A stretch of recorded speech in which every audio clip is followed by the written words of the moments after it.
So this is the second take here, sitting with Connor McMahon. And Connor, earlier we talked about dog handlers. What do you look for in a dog handler? Uh, it's hard to say what I look for in a dog handler. There's some skills that are like selfless. You need to be very selfless and kind of just understand that when you do go into a race season or any sort of training program, that it's the dogs that come before your own needs or wants daily, again and again. So as long as you get that and kind of understand that it's all for them, it's really good. I have a you can't really call him a handler. He's more than that. I call him my race manager there. He's the one that does pretty well everything that doesn't have to do with running dogs for the kennel. Uh, yeah, Andrew Dries, he's been with me now 3 years. We're actually really good friends. We go all the way back to like 7, 8 years old. We've known each other, grew up together. So he knows exactly what to say to me and when. You don't get any sympathy kind of in the checkpoints, which is great. I really like that. But so he's not one running your dogs. He's not running No, a second team or anything. no, no.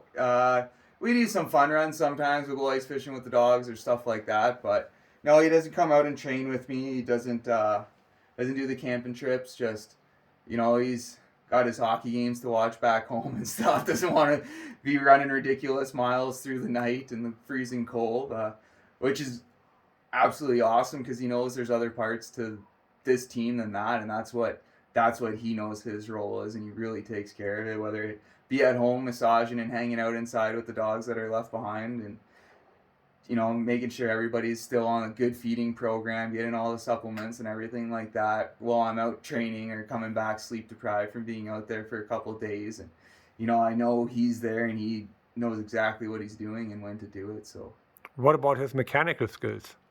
oh yeah, they're Do you think mechanical skills are important for a they dog they handler? are they are that comes to the other end of it when you get to racing and driving the truck and managing the truck and making sure it gets to where it needs to be. And we have a decently big trailer on the back of the truck, and it's not always the easiest to get in and out of some checkpoints and stuff like that, or through the bad weather having that big trailer behind you. But yeah, Andrew's done some pretty good drives for me on that end, and he is always get the truck running and gets it there. He knows what he's doing with that. And normally when we do run into problems with the truck, it's normally when I finish the race and get back into it. Yeah. But that's a pretty ideal situation. I mean, back in my day, when I would have dog handlers apply, most of them wanted to run dogs. Yeah. And I always felt there was a conflict of interest with that because I wanted to have help so I can run my dogs. Yeah. So you seem to have a pretty ideal situation there. It's hard. Yeah, it's hard to beat really because yeah, like you say, that's what you need to be doing. That's your role as the musher in the team, right? Is to be out on the dogs and bonding with them. And a lot of helpers have that same kind of expectation, and it can happen. It'll just takes a while to get there, I would suppose. So, which dogs would you even entrust a handler? That's a Yeah, difficult one, isn't it? it is, right? It's how do you pick it, right? You would kind of want to have the best dogs on the team so it's less chance of it, but then again, it's like, well, then what if, right? There's so many what ifs and See, I struggled with that at the time myself too.